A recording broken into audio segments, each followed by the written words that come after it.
आदाब दोस्तों, मैं कलीम सहारनपुरी उत्तर प्रदेश से आज आपको एक बहुत महत्वपूर्ण बात बताने जा रहा हूं। मैं लगातार 4-5 दिन से सड़कों के लिए फिर रहा हूं। मेरे गांव की सड़कें, आसपास की सड़कें इतनी ख़राब है कि आदमी जनाजा भी नहीं ले जा सकता। पैदल चलने की बजाय जिसको तैरना आता है वो तीर के जा सकता है, वरना नहीं जा सकता। इतना बुरा हाल, गोड्डे गोड्डे पानी। मैं किसी से मिला, मुझे कहा गया आपकी लोकसभा कैराना लगती है, आप वहाँ एमपी साहब से बात करें। मैंने एमपी साहब से बात की। उसके बाद उन्होंने अपने राइट हैंड को फ़ोन दिया। राइट हैंड को फ़ोन देने के बाद उन्होंने मुझे पूरी बात पूछी और कहा कि थोड़ी देर में बात करना। फिर मैंने अगले दिन फ़ोन किया, फिर कहा कि एमपी साहब पार्लियामेंट में हैं, थोड़ी देर में बात करना। फिर मैंने उससे अगले दिन फ़ोन किया, फिर मुझे कहा कि एमपी साहब के पास हज़ारों की तादाद में क्षत्रिय समाज के लोग बैठे हुए हैं, 1 घंटे बाद फ़ोन करना। अब मैं फ़ोन कर रहा हूँ, 10 मरतबा फ़ोन कर चुका, लेकिन एमपी साहब का कोई रिप्ले नहीं आया, फ़ोन नहीं उठाया।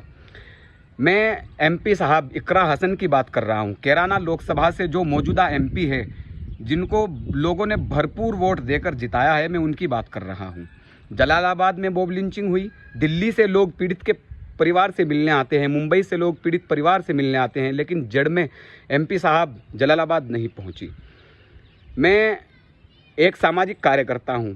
जब मेरे साथ ये मौजूदा नेता मुझको रास्ता नहीं दे रहे, तो आप लोगों को कहाँ रास्ता देंगे? आप लोग 10 लोग इकट्ठा होकर उनके पास जाए और आप उनके सामने बात रखें कि हमारे गांव की सड़कें इतनी ख़राब है कि चलना मुश्किल हो गया, लोग रोज़ हादसों से गुजर रहे हैं। लेकिन आपको क्या कहा जाएगा? आपको कहा जाएगा आप बेफिक्र रहे, आप घर जाएं, हम इस काम को पूरा करने की कोशिश करेंगे। कोशिश वो लोग करते हैं जिनके हाथ में ताकत नहीं होती। जिनके हाथ में ताकत होती है वो कोशिश नहीं करते। वो उन लोगों को कहेंगे कि आप बेफिक्र होकर जाए, हम आपका काम ये पूरा करेंगे। ये नहीं कहेंगे कि कोशिश करेंगे। भला एक एमपी होने के बाद जिसको भरपूर वोट मिला हो, वो इंसान कोशिश करेगा? शर्म आनी चाहिए ऐसे लोगों को बेवकूफ़ बनाने में। और मैं इस देश का आईना हूँ, चाहे वो मेरे शहर के लोग हो, चाहे वो देश के लोग हो। किसी के साथ उत्पीड़न होगा, मैं बोलूँगा और मैं उनके खिलाफ आवाज़ उठाऊँगा, उनकी आँख में आँख मिलाकर बोलूँगा। जिसमें हिम्मत है वो मेरा कुछ उखाड़ कर दिखाए, क्योंकि मैं लोगों के साथ गद्दारी, लोगों के साथ बदसलूकी, लोगों को बेवकूफ़ नहीं होने दूंगा और ना ही किसी के साथ उत्पीड़न होने दूंगा। आवाज़ बुलंद करूंगा। आज मैं अपने गांव से शुरू किया, अब मैं जाकर गांव में सर्वे करूंगा, देखूंगा कि किस गांव में किस चीज़ की दिक्कत है। और मैं जल बोर्ड के संपर्क में भी हूं। और मैंने अभी शायान मसूद साहब से बात की। अब वो कह रहे हैं कि कलीम भाई, हम आपका काम करेंगे। मैं यकीन दिलाता हूँ, उन्होंने मुझे कहा कि मैं यकीन दिलाता हूँ हम आपका काम करेंगे। और मैं धन्यवाद करता हूँ शायान मसूद साहब को कि उन्होंने मुझे बहुत अच्छी बात बताई।